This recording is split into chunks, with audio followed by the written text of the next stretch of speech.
కైలాస పర్వతం ఆ రోజు ఎంతో ప్రశాంతంగా కనిపిస్తోంది. మంచుతో కప్పబడి ఉన్న ఆ దివ్య స్థలం వెండి కాంతులతో మెరిసిపోతోంది. పరమశివుడు లోతైన ధ్యానంలో కూర్చుని ఉన్నాడు. ఆయన జటాజూటం నుండి పవిత్ర గంగ ప్రవహిస్తూ లోకాలకు పావిత్ర్యాన్ని పంచుతోంది. చుట్టూ శివగణాలు హర హర మహాదేవ అంటూ భక్తితో స్తోత్రాలు చేస్తున్నారు. గాలి మొత్తం మంత్రోచ్చారణలతో నిండిపోయింది. నంది కైలాస ద్వారం వద్ద అప్రమత్తంగా నిలబడి ఉన్నాడు. దేవలోకం మొత్తం శివతత్వంతో నిండిపోయి ఉన్నా, అదే సమయంలో కైలాసంలోని అంతఃపురంలో పార్వతీదేవి మౌనంగా కూర్చుని ఉంది. ఆమె ముఖంలో ప్రశాంతత కనిపిస్తున్నా, మనసులో మాత్రం ఏదో చిన్న అసంతృప్తి నెమ్మదిగా పెరుగుతోంది. శివుడు యోగేశ్వరుడు. ఆయనకు ధ్యానం, తపస్సు, వైరాగ్యం సహజం. కాని పార్వతి మాత్రం గృహలక్ష్మి. ఆమె హృదయంలో ప్రేమ, ఆప్యాయత, గౌరవం ఎంతో ముఖ్యమైనవి. ప్రతిరోజు శివగణాలు అనుమతి లేకుండా అంతఃపురంలోకి రావడం ఆమెకు అసౌకర్యంగా అనిపించేది. ఎన్నిసార్లు మౌనంగా సహించిందో ఆమెకే తెలుసు. కాని ఆ రోజు ఆమె మనసులో ఒక కొత్త ఆలోచన బలంగా పుట్టుకొస్తోంది. ఆ రోజు పార్వతి స్నానం చేయడానికి సిద్ధమవుతోంది. ఆమె సఖులు ప్రేమగా పవిత్ర పసుపు నలుగు రాస్తున్నారు. గది మొత్తం సుగంధాలతో నిండిపోయింది. దీపాల వెలుగు అంతఃపురాన్ని మరింత పవిత్రంగా మార్చుతోంది. బయట శివగణాల రాకపోకలు, అడుగుల శబ్దాలు స్పష్టంగా వినిపిస్తున్నాయి. ప్రతిరోజు ఎవరైనా అనుమతి లేకుండా అంతఃపురంలోకి రావడం పార్వతికి అసౌకర్యంగా అనిపించేది. ఒకసారి స్నానం చేస్తున్న సమయంలో కూడా శివగణాలు అకస్మాత్తుగా లోపలికి రావడం ఆమెకు ఇబ్బంది కలిగించింది. ఆ జ్ఞాపకం ఆమె మనసులో మళ్లీ మెదిలింది. కొద్దిసేపు మౌనంగా ఆలోచించిన పార్వతి, ఈ కైలాసంలో నా మాట మాత్రమే వినే ఒక సేవకుడు కూడా లేడా? నా ఆజ్ఞను కాపాడే ఒక వ్యక్తి ఉండకూడదా? అని మనసులో అనుకుంది. ఆమె స్వరంలో బాధ ఉంది. ఆ బాధను విన్న సఖులు ఒకరినొకరు చూసుకున్నారు. ఎందుకంటే ఆమె హృదయంలో ఏదో దివ్య సంకల్పం పుడుతోందని వాళ్లకు అర్థమైంది. ఆ క్షణంలో పార్వతి కళ్లలో ఒక ప్రత్యేకమైన కాంతి మెరిసింది. పార్వతి నెమ్మదిగా లేచి నిలబడింది. తన శరీరానికి రాసుకున్న పవిత్ర పసుపు నలుగును చేతుల్లోకి తీసుకుంది. ఆ పసుపు సాధారణమైనది కాదు. అది దేవీశక్తితో పవిత్రమైనది. ఆమె చేతులు ఆ పసుపును ఎంతో మృదువుగా, ఎంతో ప్రేమగా మలచడం ప్రారంభించాయి. క్రమంగా అది ఒక బాలుడి రూపాన్ని సంతరించుకుంది. విశాలమైన కళ్ళు, ప్రకాశవంతమైన ముఖం, బలమైన భుజాలు, ధైర్యాన్ని చూపించే రూపం. ఆ బాలుడు సాధారణ మానవుడు కాదు. దేవతలు చూసినా ఆశ్చర్యపోయేంత దివ్యత్వం ఆ రూపంలో కనిపిస్తోంది. పార్వతి ఆ బాలుడి ముఖాన్ని ప్రేమగా చూస్తూ చిరునవ్వు నవ్వింది. ఆమె హృదయంలో ఒక్కసారిగా తల్లితనం ఉప్పొంగింది. ఇది నా సృష్టి, నా శక్తి నుండి పుట్టినవాడు అని మౌనంగా అనుకుంది. ఆమె చేతులు ప్రేమగా ఆ బాలుడి తలపై తాకాయి.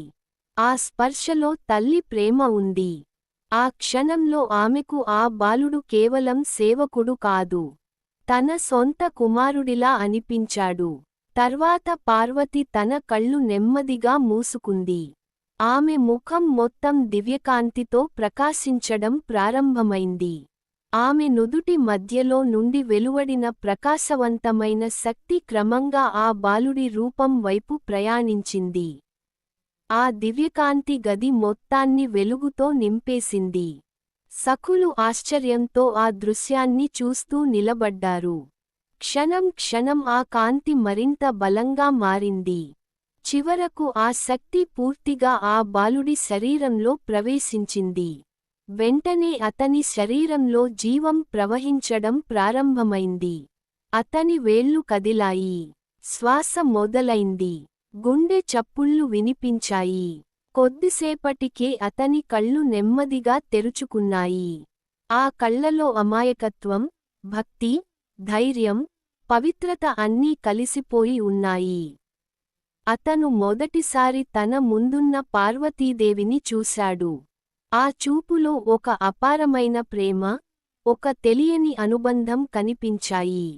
వెంటనే అతను చేతులు జోడించి పార్వతి ముందు నమస్కరించాడు. అతని ముఖంలో వినయం కనిపిస్తోంది. పుట్టిన క్షణంలోనే అతని హృదయంలో తల్లి పట్ల భక్తి నిండిపోయింది. అమ్మా అని అతను మృదువుగా పలికాడు. ఆ ఒక్క మాట విన్న క్షణం పార్వతి హృదయం ఆనందంతో నిండిపోయింది. ఎన్నాళ్లుగానో ఆమె హృదయంలో దాగి ఉన్న తల్లితనం ఒక్కసారిగా వెల్లివిరిసింది. ఆమె కళ్లలో ఆనందభాష్పాలు మెరిశాయి. ప్రపంచానికి జగజ్జనని అయినా, ఆ క్షణంలో మాత్రం ఆమె ఒక సాధారణ తల్లిలా కనిపించింది. ఆమె ప్రేమగా ఆ బాలుడి తలపై చెయ్యి పెట్టి ఆశీర్వదించింది. నీవు నా కుమారుడు, నా శక్తి నుండి పుట్టినవాడివి. ఈ రోజు నుండి నీవు నా ఆజ్ఞను మాత్రమే పాటించాలి. నా గౌరవాన్ని, నా మాటను కాపాడాలి అని ప్రేమతో చెప్పింది. ఆ బాలుడు వినయంగా తలవంచి, అమ్మా, మీ మాటే నాకు ధర్మం.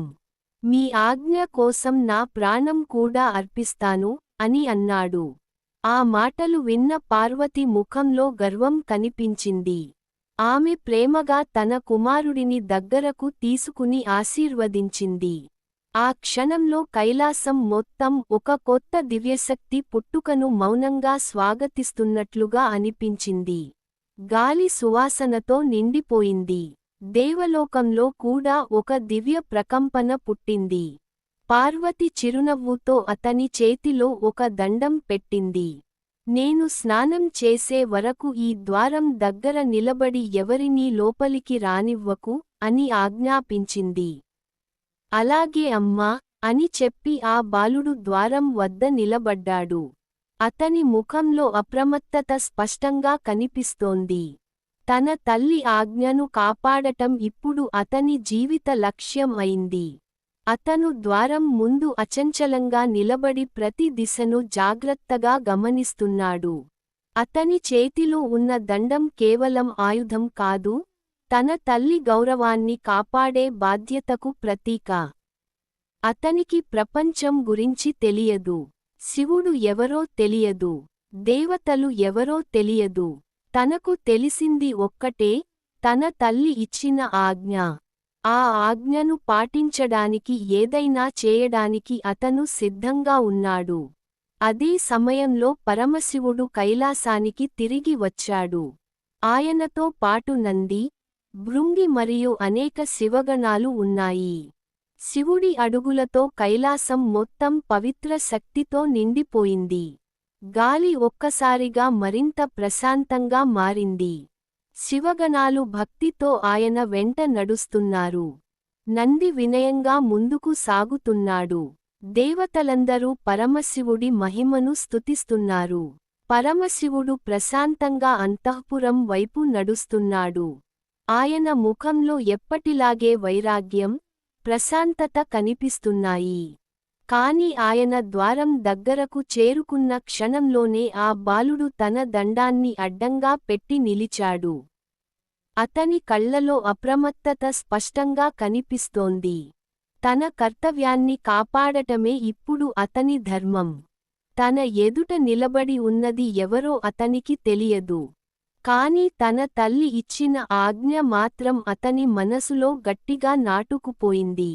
అందుకే అతను ఏమాత్రం వెనక్కి తగ్గలేదు. ఆగండి, నా తల్లి ఆజ్ఞ లేకుండా ఎవరూ లోపలికి వెళ్ళకూడదు అని గంభీరంగా అన్నాడు. ఆ మాట విన్న నంది ఒక్కసారిగా ఆశ్చర్యపోయాడు. ఇంతవరకు కైలాసంలో ఎవ్వరూ పరమశివుడిని ఆపడానికి ధైర్యం చేయలేదు. నంది వెంటనే ముందుకు వచ్చి కోపంగా, బాలకా, నీవెవరో తెలుసా? ఇతనే దేవాదిదేవుడు పరమశివుడు. ఈ కైలాసానికి అధిపతి, లోకాలన్నింటికీ నాథుడు. ఆయనను ఎలా ఆపగలవు? అని గట్టిగా అన్నాడు. కాని ఆ బాలుడు ఏమాత్రం భయపడలేదు. అతని చూపులో ధైర్యం స్పష్టంగా కనిపిస్తోంది. ఆయన ఎవరు అయినా సరే, నా తల్లి ఆజ్ఞను నేను అతిక్రమించను అని దృఢంగా సమాధానం ఇచ్చాడు. అతని స్వరంలో అపారమైన నిబద్ధత కనిపించింది. ఆ చిన్న బాలుడి ధైర్యాన్ని చూసి నంది కూడా క్షణం ఆశ్చర్యపోయాడు. ఇంత చిన్నవాడిలో ఇంత పట్టుదల ఎలా వచ్చింది అని మనసులో అనుకున్నాడు. శివుడు ఆశ్చర్యంగా ఆ బాలుడిని గమనించాడు. ఈ బాలుడు ఎవరు? ఇంత ధైర్యంగా నన్నే అడ్డుకుంటున్నాడా అని మనసులో అనుకున్నాడు. అయినా ఆయన ప్రశాంతంగానే మాట్లాడాడు. బాలకా, ఇది నా గృహం. నన్నే అడ్డుకుంటావా అని అడిగాడు. ఆయన స్వరంలో కోపం లేదు, కేవలం ఆశ్చర్యం మాత్రమే ఉంది. కాని ఆ బాలుడు వినయంగా తలవంచి, అమ్మ అనుమతి వచ్చే వరకు ఎవరూ లోపలికి వెళ్ళలేరు అని మరింత గట్టిగా అన్నాడు. అతని స్వరంలో భయం లేదు, కేవలం తన తల్లి ఆజ్ఞ పట్ల నిబద్ధత మాత్రమే ఉంది.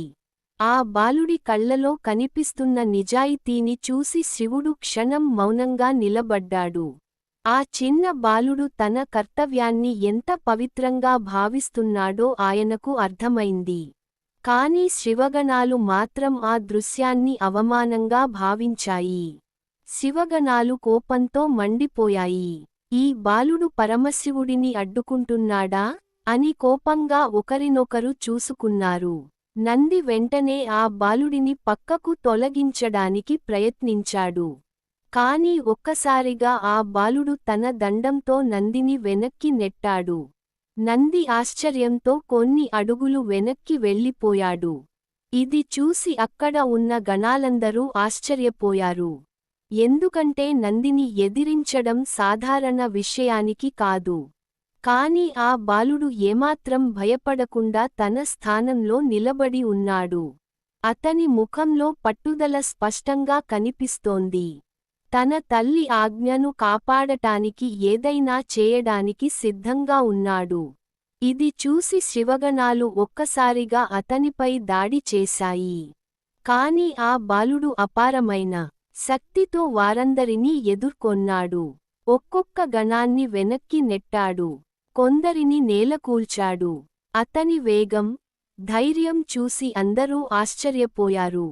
చిన్న బాలుడిలా కనిపిస్తున్నా అతనిలో అసాధారణ శక్తి ఉంది. అతని ప్రతి దెబ్బలో తన తల్లి ఆజ్ఞను కాపాడాలనే సంకల్పం కనిపిస్తోంది. ఎంతమంది ఎదురుగా వచ్చినా అతని అడుగు కూడా వెనక్కి పడలేదు. అతని ముఖంలో అలసట లేదు, తన కర్తవ్యాన్ని నెరవేర్చాలనే పట్టుదల మాత్రమే ఉంది. శివగణాలు సంఖ్యలో ఎక్కువైనా ఆ బాలుడి ధైర్యం ముందు క్షణం తడబడిపోయాయి. దేవలోకం మొత్తం ఈ సంఘటనను గమనిస్తోంది. ఇంద్రుడు ఆశ్చర్యంతో బ్రహ్మ వైపు చూశాడు. విష్ణువు కూడా మౌనంగా ఆ బాలుడిని గమనిస్తున్నాడు. ఈ బాలుడు ఎవరు? ఇంత శక్తి ఎక్కడి నుండి వచ్చింది అని దేవతలందరూ ఒకరినొకరు ప్రశ్నించుకున్నారు. ఇంత చిన్న వయసులో ఇంత ధైర్యం, ఇంత శక్తి ఎవరిలోనూ చూడలేదు. దేవలోకంలో కూడా ఆ బాలుడి గురించి ఆసక్తి పెరిగింది. కాని ఆ బాలుడు మాత్రం ద్వారం ముందు అచంచలంగా నిలబడి ఉన్నాడు. ఎంతమంది ఎదురుగా వచ్చినా అతని అడుగు కూడా వెనక్కి పడలేదు. తన చేతిలోని దండాన్ని మరింత గట్టిగా పట్టుకున్నాడు.